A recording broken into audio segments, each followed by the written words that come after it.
Well, here's Visigraph update number 4. I think it is. The machine's reassembled. It's ready for its trip down to Herman Price's. It wasn't that hard to reassemble. You'll see the tabulator there, and maybe Dave, you can show us the tab stops are now free to move on the shaft. Yep, they work like they're supposed to. So that's how that's supposed to be. Yep, they just pop right out.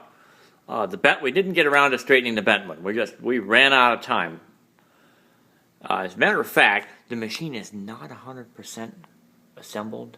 I've actually slapped the top deck on and left a couple linkages off in there because we're out of time. But it's as complete as it's going to be. Not any parts missing except for a couple of small screws and the bell, which was missing when we got it. It's what we would call display operable. Right. And it mostly works. Yep. Look how easy that carriage moves. Moves nice. That's great. That's actually nice. And if you notice, you remember I showed you the back spacer on this thing, so that's working perfectly. That's peculiar. It's an odd place for it. I guess if you use that often enough, that would become automatic. Yeah, it's as good as it's going to get. So we'll be able to compare it to 2 others down there and see if we can figure out anything historical about it. Of course, all of what we've been showing in this series relates to typewriter repair. And I just want to make a quick video response to some things that are going on in the typosphere regarding typewriter repair wiki or collection of information on repair. I think that's a great idea, don't you? Yeah, right. I think that when you look at cars to rebuild them, you've got Chilton's manuals, you've got Haynes, you've got all the other manuals that tell you how to work on them, how to rebuild carburetors. This is one hobby where really there is no one single source you can go to to give you any mechanical understanding of how to work on them. So it fills a need. I mean, there isn't anything like that out there right now. Right. If you're lucky, you can get your hands on a set of these. This pile here was sent to me by the late Bruce of Oz, Oz being Australia, many years ago. It contains this here is a manual of standard typewriting practice. It's really a Smith Premier 10 operating manual and promo piece. This pile here is the Ames Basic Training Manual for Standard Typewriters, which is followed by a 3-volume set of repairing typewriter manuals. There's one for standards, one for portables, and one for the noiseless. Mm-hmm. Right. Now, this is the lion's share of information that you'll find in a consolidated unit. I know that Ernie Jorgensen at Office Machines Americana has a load of rebuild manuals, operating manuals for typewriters. That's another great source. Now, the difference, of course, is between these and a collection of tips is those tips are specific to machines, to each make and model. And I saw in the post, and I'll put a link to the post I'm talking about in the description box, talking about particular problems with Olympia and Facet portable typewriters that they're known to have. So if that gets posted in the typewriter database on, I think that's Reverend Monk's website, then that would be a great spot for those.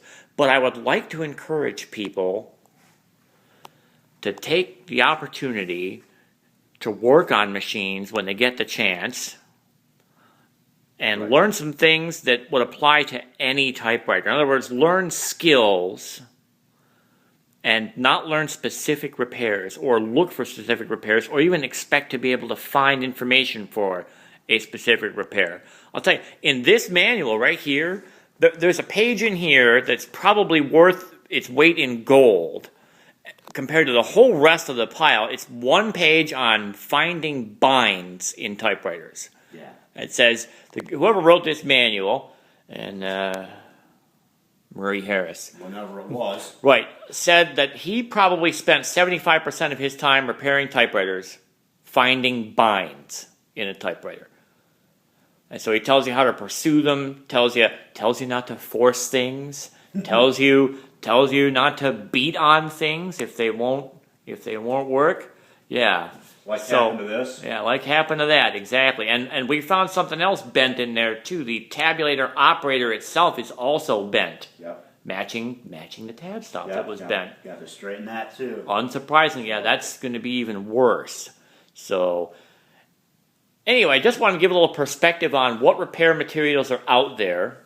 And let me just add right here that I think it's a general approach. I think if you open, for instance, any of the small engines repair guides you can find, the first thing you'll find in there is troubleshooting and knowing how to identify what the problem actually is before you even pick up a tool. Yep. Before you even take anything apart, you have to have an exit strategy. When you're going to get into the machine, you have to know what you're after. That's because you know what the problem is. And you then have to be reasonably certain that you can either replace a part or fix one that's broken, or in our case, fabricate one. Right. If you have to. But you have to have that exit strategy, and you have to have an entrance strategy. And so, I would dissuade people from just simply tearing things apart to try to find something. It has to be more particular than that. But I think probably everybody has one or two machines in their collection that if they tore it apart and never put it back together, big deal. Right. So in that case, if it's already broken, you can't break it. Take it apart.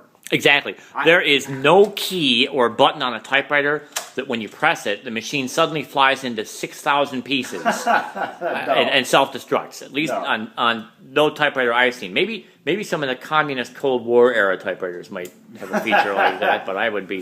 They're sabotaged. I would be surprised. Otherwise, yeah, nothing gains confidence in working on machinery like success in working on machinery. Absolutely. So if you take one apart and learn some mechanical tricks and things and what tools work and what don't, before you ever have one that's actually broken and you want to fix it, I think you'll be way ahead of the game. Right. So that's just right. Some general advice about how to attack something from a mechanical, logical standpoint. Right, exactly. So if you're out thrift store shopping and you find a great Smith Corona Super 5 Series for $25, you take that home. Well, if that's the best you ever do, wherever it is you live, if that's where your pricing is, then maybe you want to take that apart. If, however, on the other hand, you might find the occasional Underwood number 5 for $5, then like we do here. Like we do here, exactly. Then buy it, take it home, and shred it. Shred it. Yep. You'll find another one soon enough, I guarantee you. And around here, you'll probably find one in worse shape. The longer you look. You'll find another parts machine. Yeah, exactly. And another parts machine. Yeah. So it all depends on where you live and what you normally find and what the pricing is as to what you want to select to shred first. Don't find that Olympia SM9 you've always been waiting to find in a thrift store and then shred that. Don't find one of 3, in this part of the country and just automatically as your first tear it apart. Well, I'll just take it apart. Yeah, that's what could happen. I'll tell you what could happen. You'll be looking for repair tips on that typewriter. You'll be bringing a box of parts. You'll be bringing a box of parts to the next get together. That's what will happen. Saying, fix my typewriter. And we will not. It could, and we won't. Not for free. We'll be too busy fixing ours after they don't survive the trip there in my bouncy car. Exactly. So anyway, there's your update on the Visigraph and a little input on the repair notes, repair wiki project that's underway. Please leave comments. Absolutely. Below, either on the blog post that we'll link this video from or in the video itself, if you want to engage us on the repair or on that thing or anything else. So we'll talk to you again soon.